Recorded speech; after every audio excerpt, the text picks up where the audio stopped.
I never believed in curses until I found that tape in my attic. It started 3 weeks ago when my wife Sarah asked me to finally clean out the disaster zone above our garage. We'd been putting it off for years, and honestly, I was fine with that. But Sarah was 8 months pregnant with our first kid, and suddenly nesting mode kicked in hard. So there I was on a Saturday morning, climbing up that rickety ladder with a flashlight and zero enthusiasm. The attic was exactly what you'd expect. Dusty boxes full of Christmas decorations, old college textbooks I'd never open again, my dad's fishing gear that I kept meaning to use but never did standard stuff. I was about 2 hours in, covered in dust and seriously regretting my life choices, when I found it wedged behind a broken mirror in the corner. A VHS tape in a plain black case. No cover art, no label on the spine. Just 3 words written in faded marker on the front in handwriting I didn't recognize. Your last day. I picked it up and turned it over in my hands. The plastic case was the cheap kind you could buy at any electronics store back in the 90s, but the tape itself looked brand new when I popped open the case to check. Not a scratch on it, no dust, like someone had just placed it there yesterday. Now I know what you're thinking. Who keeps random VHS tapes anymore? Nobody in my family had owned a VCR in probably 15 years. I didn't recognize the handwriting, and the weirdest part was how new everything looked. In an attic full of dust and decay, this tape looked like it had just been manufactured. I should have left it alone. I really should have, but curiosity got the better of me, and I figured it was probably just some old home movie my parents had filmed and forgot about. Maybe my first birthday or something sentimental like that. Sarah would love that kind of thing, especially now. I climbed down from the attic and went straight to Goodwill. Took me visiting 3 different stores before I finally found a working VCR for $20.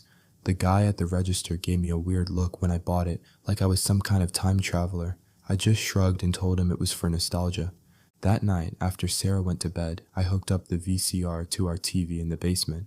The machine made this grinding noise when I turned it on, like it was protesting being dragged back from the dead. I popped in the tape and hit play. Static filled the screen for about 10 seconds. Then the image cleared. It was footage of me. Not old footage, not from years ago. This was me from earlier that day, climbing down from the attic with the VHS tape in my hand. The angle was from above, like someone had been filming me from the ceiling, but there was nobody else home. Sarah had been at her sister's place all morning. My hands went cold. I reached for the remote to shut it off, but something stopped me. I needed to see more. I needed to understand what this was. The footage continued. It showed me driving to Goodwill, walking through the parking lot, buying the VCR. Every single movement I'd made that day was on this tape. The camera followed me from angles that should have been impossible. Through car windows, around corners, inside the store where I'd bought the player. Then it cut to me sitting in my basement, right now, watching the tape. I looked up at the ceiling, nothing there, no cameras, no holes, just plain white drywall that we'd painted ourselves 2 years ago. On the screen, I watched myself look up at the ceiling.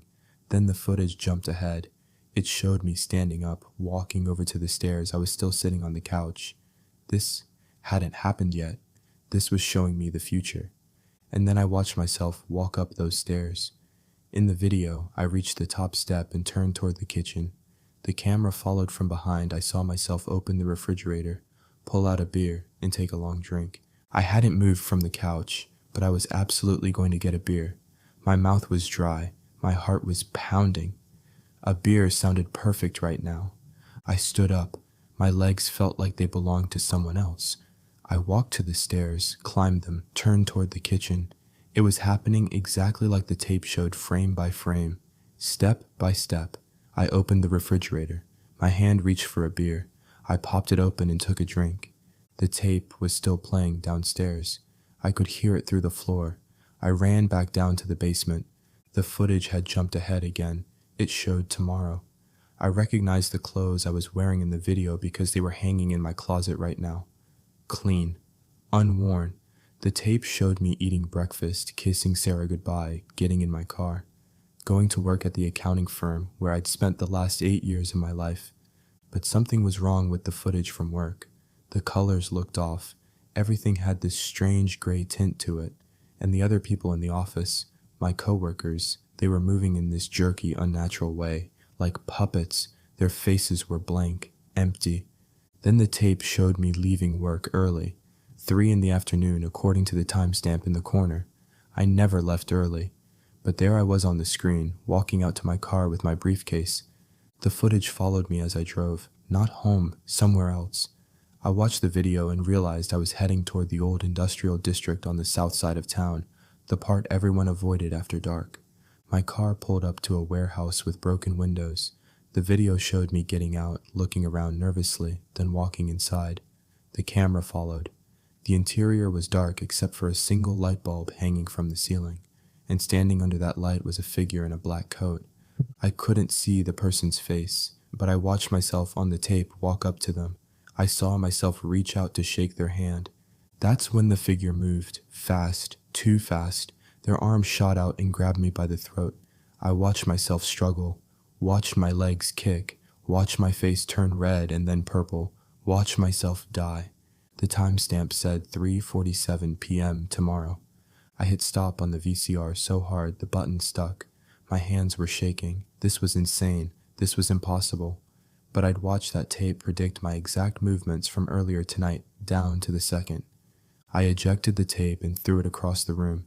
It hit the wall and clattered to the floor. I sat there, trying to think. I was an accountant. I dealt with numbers and things that made sense. This didn't make sense. Sarah called down the stairs. She couldn't sleep. She wanted to know if I was coming to bed. I told her 5 more minutes. My voice sounded normal, calm, like I hadn't just watched my own death on a VHS tape from my attic. I picked up the tape and took it to the garage, found a hammer and smashed the thing into pieces, threw them in the trash and went to bed. That night I didn't sleep. I kept thinking about that warehouse, that figure, that timestamp, 3:47 p.m. tomorrow. Morning came. Sarah made pancakes. I kissed her goodbye like the tape had shown. I got in my car, and with every mile I kept telling myself I wouldn't leave early, I'd break the pattern. But at 2:30 p.m., my phone rang, unknown number. The voice on the other end was distorted, mechanical. It said 4 words, "Come to the warehouse." I hung up. This wasn't real. The phone rang again, same number. "If you don't come," the voice said, "we'll visit Sarah instead." They knew her name. I thought about my wife at home, 8 months pregnant, completely unaware. At 2:45 p.m., I left work early. I drove south toward the industrial district. Every turn matched the tape exactly. I pulled up to the warehouse at 3:38 p.m., 9 minutes early. I sat in my car trying to decide. Then at 3:46 p.m., I got out and walked inside. The single light bulb was there, and standing under it was the figure in the black coat, but I could see their face now. It was me, older, maybe 20 years older, same face, same eyes, but hollow. "You watched the tape," he said. "You came anyway." "Why?" I asked. "Because I had to learn. I had to understand. Death isn't the end. It's a door. And on the other side is something older than time. Something that feeds on moments like this. I serve it now. And soon you will too." He moved toward me. I ran. I made it home. Sarah was in the kitchen. She smiled when she saw me. I hugged her tight. That was 4 days ago. Yesterday I went back to the attic, and there, in the exact same spot, was another VHS tape, plain black case, 3 words on the front. "Your last day." Tonight I'm going to watch it. I need to know what happens next, but I already know the truth. The loop never ends. It just keeps spinning, and I'm already caught in it. We all are.